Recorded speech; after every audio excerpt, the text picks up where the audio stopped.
আসসালামু আলাইকুম এসএসসি শিক্ষার্থীরা, তোমাদের আইসিটি চ্যাপ্টারের অধ্যায় 2 অর্থাৎ কম্পিউটার রক্ষণাবেক্ষণ ও সাইবার নিরাপত্তাতে ছোট্ট একটি প্র্যাকটিক্যাল ওয়ার্ক রয়েছে। অর্থাৎ কোনো একটি সফটওয়্যার কীভাবে আনইনস্টল এবং ডিলিট করতে হয়।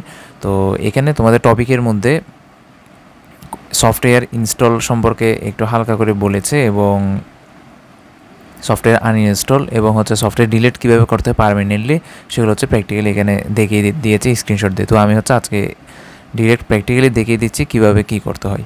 তো ফার্স্ট আমি সফটওয়্যার কীভাবে ইনস্টল করতে হয় সেটা দেখিয়ে দিব। তো আমি ফার্স্টে গুগল ক্রোমে যাব। আমি যে কোনো একটা সফটওয়্যার ডাউনলোড করে ডেমো হিসেবে দেখাবো, সেটা ইনস্টল করব। ফার্স্টে ডাউনলোড করব, তারপর সেটা ইনস্টল করব এবং ইনস্টল করার পরে সেটা আনইনস্টল করব এবং আনইনস্টলের পরে পারমানেন্টলি কীভাবে ডিলিট করতে হয় সেটা। অর্থাৎ আমাদের কোনো একটি সফটওয়্যার আনইনস্টল করার পরেও কিন্তু কিছু জাঙ্ক ফাইল থেকে যায়, সেগুলো আমরা একসাথে পারমানেন্টলি কেমনে ডিলিট করবো সেটা। তো ফার্স্টে আমি নোটপ্যাড প্লাস প্লাস একটি সফটওয়্যার ডাউনলোড করব। যে কোনো একটা ডেমো সফটওয়্যার দিয়ে দেখাচ্ছি। এই যে নোটপ্যাড প্লাস প্লাস একটি সফটওয়্যার, জাস্ট এখানে ডাউনলোড গুগল ক্রোমে সার্চ করলাম নোটপ্যাড প্লাস প্লাস। তো এখান থেকে আমি মূলত আগে এটার যে নোটপ্যাড প্লাস প্লাস সফটওয়্যার রয়েছে, এই সফটওয়্যারের যে সফট কপিটা রয়েছে ওই সফট কপিটা ডাউনলোড করব। তো ডাউনলোড করার পরে তারপর আমি এটা ইনস্টল করে দেখাবো। এই যে নোটপ্যাড প্লাস প্লাস, জাস্ট এখানে ডাউনলোড ফার্স্টে যে লিঙ্কটা রয়েছে সেটা দিব। এই যে এখানে এই টাইপের একটি ইন্টারফেস আসছে এবং আমি যে প্রথমে যে লিঙ্কটা রয়েছে সেটা জাস্ট একবার প্রেস করব। প্রেস করার সাথে সাথে আমাদের আরেকটি নতুন ইন্টারফেস চলে আসবে এবং এখানে জাস্ট ডাউনলোড দিলে সাথে সাথে ডাউনলোড হওয়া শুরু করবে এই নোটপ্যাড প্লাস প্লাসের যে সফট কপিটা রয়েছে। তো ডাউনলোড ফাইলটা আমরা এখানে দেখতে পারবো। আমার আগে থেকে ডাউনলোড করা আছে, তাই আমি এখানে দেখতেছি না। তো জাস্ট এখানে ফাইলে ক্লিক করব। এই ফাইলে ক্লিক করার সাথে সাথে আমার ডাউনলোড ফোল্ডারে নিয়ে যাবে, অর্থাৎ এই যে এটা। তো এটা তার সফট কপি। এই সফট কপি থেকে আমি এখন এটা ইনস্টল করবো। জাস্ট ডাবল ক্লিক করলাম। ডাবল ক্লিক করার পরে এখন এখানে ল্যাঙ্গুয়েজ সিলেক্ট করতে বলতেছে, আমি ইংলিশ সিলেক্ট আছে, ওকে দিলাম। ওকে দেওয়ার পরে নেক্সট প্রেস করলাম এবং আই এগ্রি। এবার নেক্সট দিয়ে আমি ইনস্টল করবো। ইনস্টল প্রসেসটা দেখাচ্ছি। তো এখন আমি যে ডাউনলোড করব অর্থাৎ ইনস্টল করব সেটা কোন ফোল্ডারের মধ্যে রাখবো। এই যে আমি এখানে সি প্রোগ্রামিং পাথটা সিলেক্ট করে দিলাম। তো আমরা যদি নিচ থেকে যদি দেখতে চাই তাহলে জাস্ট ব্রাউজে গিয়ে এখান থেকে যেই লোকাল ডিস্কে রাখতে চাই, অর্থাৎ লোকাল ডিস্ক CDEF যে কোনো একটাতে রাখতে পারি নিজের মতো, যদি আমি ম্যানুয়ালি যদি পাথটা সিলেক্ট করে দিতে চাই। তো এখানে আমার কোনো কিছু সিলেক্ট করার দরকার নেই। জাস্ট আমি এটা সি ড্রাইভের মধ্যে প্রোগ্রাম ফাইলস একটা যে ফোল্ডার রয়েছে সেখানে ভেতরে এটা থাকবে। তো আমি জাস্ট নেক্সট প্রেস করলাম। নেক্সট প্রেস করার সাথে সাথে আমাদের এখানে কিছু লেখা রয়েছে, এগুলো কিছু দেওয়ার দরকার নেই, শুধু নেক্সট প্রেস করতে থাকবো আমরা। তারপর আবার নেক্সট ইনস্টল দিব। ইনস্টল দেওয়ার সাথে সাথে আমাদের এটা ইনস্টল হয়ে যাবে। জাস্ট আমি শো ডিটেলসেও দেখতে পারি। তো আমাদের এখন এই নোটপ্যাডটা নোটপ্যাড প্লাস প্লাসটা ডাউনলোড হয়ে গিয়েছে। আমি জাস্ট ফিনিশ দিয়ে দিলে আমাদের ইনস্টল হওয়া শেষ। তো আমাদের ইনস্টল প্রসেস শেষ হওয়ার সাথে সাথে আমাদের সফটওয়্যারটা ওপেন হয়ে গিয়েছে এবং আমি এটা জাস্ট ক্রস দিয়ে আমি এখান থেকে যত কাজ সব কাজগুলো করতে পারবো। এবার আমার কাজ নোটপ্যাড প্লাস প্লাস যে সফটওয়্যারটা ইনস্টল করেছি সেটা আমি এখন ডিলিট কীভাবে করবো সেটা দেখাই। তো আমাদের এখানে যদি নোটপ্যাড প্লাস প্লাসটা যদি দেখতে চাই তাহলে আমি জাস্ট এখানে যেই সার্চ বার আছে সার্চ বারে জাস্ট লিখবো নোটপ্যাড প্লাস প্লাস। এই যে নোটপ্যাড প্লাস প্লাস লেখার সাথে সাথে আমাদের এই যে এখানে এটা চলে আসছে। এই যে সফটওয়্যারটা এখন এই মুহূর্তে ইনস্টল করলাম সেটা জাস্ট ওপেন হচ্ছে এভাবে। তো এখন এটা আনইনস্টল কীভাবে করবো, আমাদের ইনস্টল শেষ। এবার আমি এটা আনইনস্টল করে দেখাবো। জাস্ট এখন আনইনস্টল করার প্রসেসটা আমি যদি তোমাদের বইতে দেখাই, এই যে সফটওয়্যার ইনস্টলেশন ও আনইনস্টলেশন, তোমাদেরকে ইনস্টলেশন যে প্রসেসটা রয়েছে সেটা এখানে ডিটেলসে দেখাই না, আমি এখন দেখিয়ে দিয়েছি। জাস্ট সফটওয়্যার আনইনস্টল কেমনে করতে হয় সেটা একটু এখানে দেখাচ্ছি। এই যে ফার্স্ট প্রসেস আমাদের যে ধাপগুলো রয়েছে খুবই সহজ ধাপ। জাস্ট আমি কন্ট্রোল প্যানেলে যাব। এখানে ধাপগুলো এখানে বলে দিয়েছে। ফার্স্টে আমি কন্ট্রোল প্যানেলে যাব, তার প্রোগ্রামস একটা অপশন রয়েছে, সেখানে গিয়ে আনইনস্টল প্রোগ্রাম দিব। দেওয়ার সাথে সাথে আমাদের এখানে যে সফটওয়্যারগুলো আছে সব দেখা যাবে এবং জাস্ট আমি ক্লিক করে আনইনস্টল দিলে আনইনস্টল হয়ে যাবে। তো খুবই সহজ প্রসেস। আমি জাস্ট দেখাচ্ছি কেমনে কী করব। এই যে নিচে এখানে যে সার্চ বার রয়েছে সেখানে জাস্ট লিখবো কি কন্ট্রোল প্যানেল। এই যে চলে আসছে, কন্ট্রোল প্যানেল চলে আসছে। এই যে এটা ওপেন করব। ওপেন করার পরে এই যে এই প্রোগ্রামসের মধ্যে নিচে আনইনস্টল এর প্রোগ্রাম, এটা ক্লিক করব। জাস্ট ক্লিক করার সাথে সাথে আমাদের যত সফটওয়্যার রয়েছে সবগুলো এখানে দেখা যাচ্ছে। তো এখন আমি এখান থেকে হচ্ছে সার্চ করতে পারি, অথবা এখান থেকে খুঁজেও বের করতে পারি আমাদের যেই সফটওয়্যারটা ছিল সেটা কি নোটপ্যাড প্লাস প্লাস। এই যে নোটপ্যাড প্লাস প্লাস, এটা এই সফটওয়্যারটা এখন ইনস্টল অবস্থায় আছে, আমি আনইনস্টল করতে চাচ্ছি। জাস্ট একবার ক্লিক করার সাথে সাথে উপরে একটা অপশন চলে আসছে, অর্থাৎ মাউসের জাস্ট আমি লেফট ক্লিক করার সাথে সাথে এই যে আনইনস্টল আসছে, আনইনস্টলটা জাস্ট একবার প্রেস করার সাথে সাথে এটা আনইনস্টল হয়ে যাবে। এই আনইনস্টল বাটনটা জাস্ট প্রেস করলাম, দ্রুত হচ্ছে আনইনস্টল হয়ে যাচ্ছে এখন। তো এভাবে হচ্ছে আমরা খুব সহজে কোনো একটি সফটওয়্যার কীভাবে হচ্ছে ইনস্টল করতে হয় এবং আনইনস্টল করতে হয় এটা আশা করছি বুঝছি। এখন হচ্ছে আমি কোনো একটা সফটওয়্যার আনইনস্টল করার পরেও কিন্তু এটা হচ্ছে এটার কিছু ফাইল কিন্তু এখানে থেকে যায়, অর্থাৎ কিছু যদি থেকে যায় তাহলে সেগুলো একেবারে পার্মানেন্টলি কেমনে ডিলিট করতে হবে সেটা দেখাবো। তো এটা আমার আনইনস্টল হয়ে গিয়েছে, আমি জাস্ট ক্লোজ দিলাম, ক্লোজ দেওয়ার সাথে সাথে আমাদের এটা চলে গিয়েছে। জাস্ট আমি এখন যদি ক্রস দিয়ে আবার যদি সার্চ করি নোটপ্যাড প্লাস প্লাস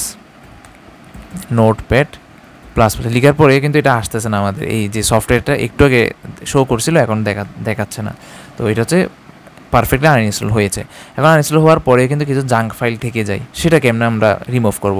আবার হচ্ছে আমি আমাদের পিডিএফ আসি, বইয়ের পিডিএফে এই যে এই সফটওয়্যার পারমানেন্টলি ডিলিট করার সিস্টেমটা হচ্ছে আমি জাস্ট কিবোর্ডের যে উইন্ডোজ বাটন আছে সেটা একসাথে এবং হচ্ছে একসাথে প্রেস করার পরে আমাদের একটি এরকম রান কমান্ড চালু হবে। তারপর এখানে আমি লিখব রেজেডিট লেখার পরে ওকে দিলে আমাদের এই ধরনের একটা ইন্টারফেস আসবে। তো এখন কথা হচ্ছে এই আমাদের ডিলিট করার প্রক্রিয়াটা খুবই সাবধানতার সাথে করতে হবে, কারণ যদি কোনো কারণে যদি আমাদের এই রেজিস্ট্রি যে এডিটর আছে এখান থেকে যদি কোনো কিছু যদি ভুলবশত ডিলিট হয়ে যায় তাহলে আমাদের কম্পিউটারের সমস্যা হতে পারে। তো সেজন্য আমাদের সবচেয়ে বুদ্ধিমানের কাজ হচ্ছে ফাইল থেকে এই কারেন্ট যে রেজিস্ট্রি যে এডিটরটা এখন দেখাচ্ছে এটা হচ্ছে আমি এক্সপোর্ট করে আমি কোনো একটা জায়গায় সেভ করে রাখবো। কোনো কারণে যদি আমার ভুলবশত অন্য কিছু গুরুত্বপূর্ণ দরকারি কিছু যদি ডিলিট হয়ে যায় তাহলে সেটা আমি আবার ব্যাকআপ পাওয়ার জন্য এই কাজটা করে রাখবো। সবার ফার্স্ট কাজ কী করেছে, এখানে ফাইল দেওয়ার পরে এক্সপোর্ট ক্লিক করব। এক্সপোর্ট দিয়ে আমি আমার যেই ফাইলের নাম আছে সেটা একটা নির্দিষ্ট একটা ফাইলের নাম দিয়ে সেভ করে নেব, যে কোনো একটা ড্রাইভের মধ্যে জাস্ট সেভ করে নেব, অর্থাৎ আমার যে অংশটা আছে। এখন হচ্ছে আমার ডিলিট করার পালা, এই 6 নাম্বার অপশন থেকে হচ্ছে আমাদের ডিলিট করার পালা। অর্থাৎ আমি জাস্ট এডিট প্রেস করে ফাইন্ড দেওয়ার পরে হচ্ছে যে সফটওয়্যারটা আমি পার্মানেন্টলি ডিলিট করতে চাচ্ছি সেটা ক্লিক করে ফাইন্ড নেক্সট দেওয়ার সাথে সাথে হচ্ছে এই ধরনের একটা ইন্টারফেস আসবে এবং এখান থেকে আমি ক্লিক করে জাস্ট সিম্পল ওয়েতে ডিলিট করে দিব। তারপর হচ্ছে F3 চেপে রেজিস্ট্রি সব জায়গা থেকে ওই নামের ফাইলগুলো মুছে দিতে পারবো। তো এইভাবে হচ্ছে আমি করবো, আমি প্র্যাকটিক্যালি ধরে দেখাচ্ছি এখন। তো জাস্ট আমি কি করব, এই যে উইন্ডোজ টিপে হচ্ছে কিবোর্ডে উইন্ডোজ চেপে আর প্রেস করলাম, আমাদের এই ধরনের একটা ইন্টারফেস আসছে এবং এখানে রেজেডিটের মধ্যে আমি ওকে প্রেস করলাম। এই যে এই ধরনের একটা ইন্টারফেস আমাদের আসবে, আমি জাস্ট যদি দেখাই এই ধরনের একটা ইন্টারফেস আসছে। তো এখন এখান থেকে আমার এই যে কারেন্ট যে আইটেমটা আছে সেটা হচ্ছে আমি এখন এক্সপোর্ট করে রাখবো। জাস্ট ফাইলে ক্লিক করব, এক্সপোর্ট দিব, তারপর হচ্ছে আমি আমার দিস পিসিতে গিয়ে ধরো আমি হচ্ছে লোকাল ডিস্ক সিতে হচ্ছে এক্সপোর্ট করতে চাচ্ছি, এখানে ঢুকবো, এখানের মধ্যে আমি একটা ফাইলের নাম দিয়ে সেভ করে রাখবো। ধরো হচ্ছে আমি কারেন্ট রেজিস্ট্রি ফাইল এভাবে হচ্ছে জাস্ট আমি লিখলাম, কারেন্ট রেজিস্ট্রি ফাইল নামে যে কোনো একটা ফাইলের নাম দিয়ে জাস্ট সেভ করলাম এবং .reg তার এক্সটেনশন হচ্ছে .reg দিয়ে সেভ হবে। সেভ করার সাথে সাথে এটা কিছু সময় নিয়ে এখন সেভ হবে।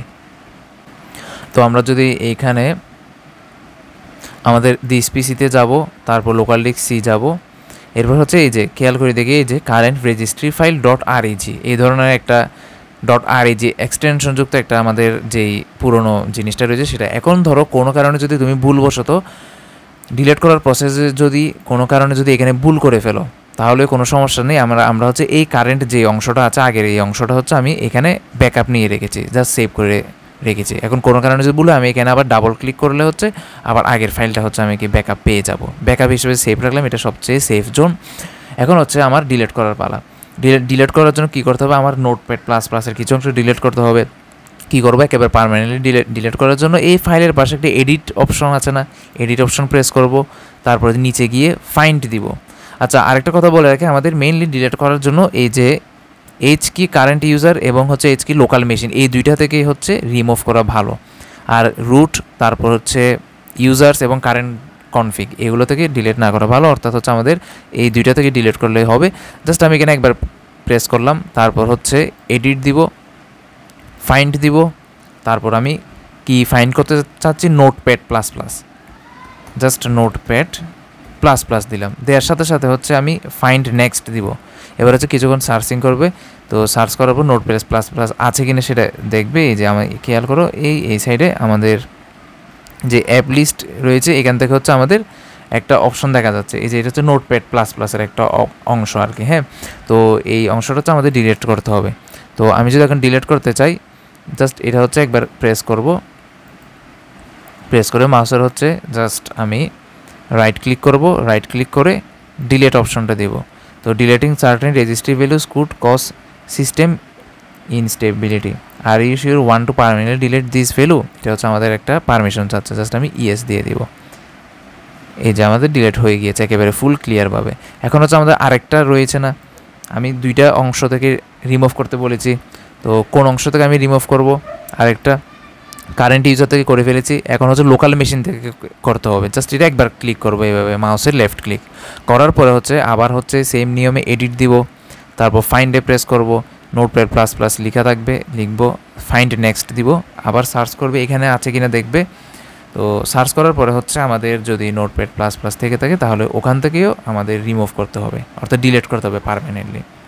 তো জাস্ট এটা সার্চ করতে একটু সময় নেবে, আবার কিছু সময়ের জন্য হচ্ছে মাঝে মধ্যে এটা দ্রুত চলে আসবে। তো আমাদের যদি এটা যদি সার্চ করতে যদি মানে প্রবলেম হয় তাহলে হচ্ছে আমরা জাস্ট কেটে দিতে পারি। এখানের মধ্যে তোমাদের মেইন যে কারেন্ট ইউজার এখানেই হয়তো বা জমা ছিল, জাস্ট লোকাল মেশিনের মধ্যেও যদি থাকে তাহলে তোমরা জাস্ট ফাইন্ড দেওয়ার পরে যদি নোটপ্যাড প্লাস প্লাসে ফাইন্ড নেক্সট দাও তাহলে সেটাও কিন্তু আমাদের এখানে দেখাতো। তো আশা করছি এখানে আর নেই। তো এইভাবে হচ্ছে আমরা ইজিলি এভাবে ডিলিট করতে পারবো।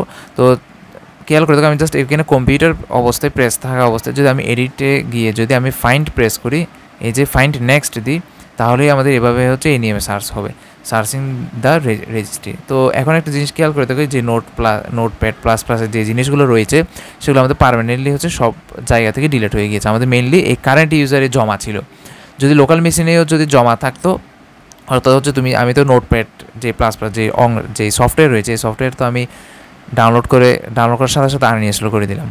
যদি এখানে ভিতরে কোনো কাজ করতাম এই সফটওয়্যারে, তখন কিছু ক্যাশ ফাইল বা কিছু একটা জমা হয়ে থাকতো, তখন হচ্ছে লোকাল মেশিনে কিছু জমা থাকতো, তখন সার্চটা হইতো। তখন আমাদের পার্মানেন্টলি সব ডিলিট হয়ে গিয়েছে, যার কারণে হচ্ছে আমি এখানের মধ্যে তোমাদের যেই সার্চটা আর এখানে খুঁজে পাচ্ছে না, আমাদের মেইন যেই কারেন্ট ইউজারে জমা ছিল সেটা ডিলিট করে দিয়েছে। তো এইভাবে হচ্ছে আমরা ইজিলি হচ্ছে কোনো একটা সফটওয়্যার কীভাবে হচ্ছে যেই সফট ফাইল রয়েছে সেটা ডাউনলোড থেকে শুরু করে সেটা ইনস্টল কীভাবে করতে হয়, আনইনস্টল কীভাবে করতে হয়, ডিলিট কীভাবে করতে হয় পার্মানেন্টলি, সেটা হচ্ছে আমি এখানে দেখিয়ে দিয়েছি। তো এইভাবেই হচ্ছে এই তোমাদের এসএসসি চ্যাপ্টার 2 এর একটা ছোটো প্র্যাকটিক্যাল।